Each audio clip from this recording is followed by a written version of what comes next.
Радость от долгожданной встречи и теплые воспоминания из детства. В селе Улозень прошла ежегодная встреча односельчан Койдешлер Курушева.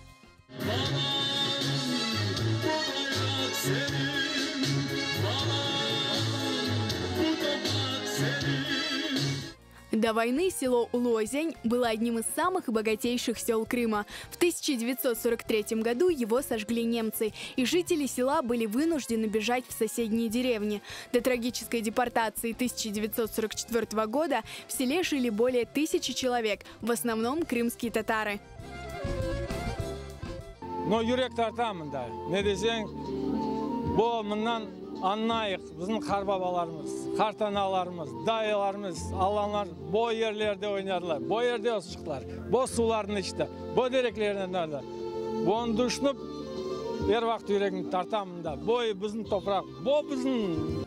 Анифе Бекировой было 3 года, когда ее депортировали из Крыма. В ссылке родители часто делились воспоминаниями о родных местах. После возвращения на родину Анифе ханым каждый год посещает встречи односельчан и любуется живописными видами Улозена. Здесь, по ее словам, многие сами начинают танцевать. Anam babam bu koyuyor.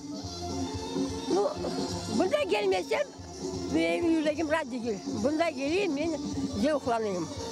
Ayağım yürüme oynayayım.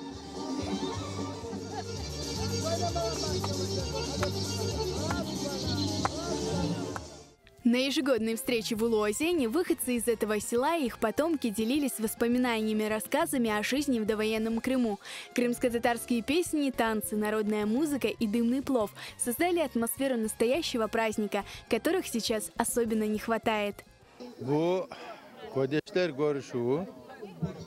Budur bir cenk, cemaati toplamak, birlik yapmak, kayda birlik onda terlik degen. Mana biz 30 yıldan beri bu görüşmeleri yapıp geldik. Vatanımız var. Bunda yaxşı yaşamak için bize pek hikmetli ecdadlarımız yerde birlik gerek. Bana mesleğimi görsem ben bunda yaşarayım.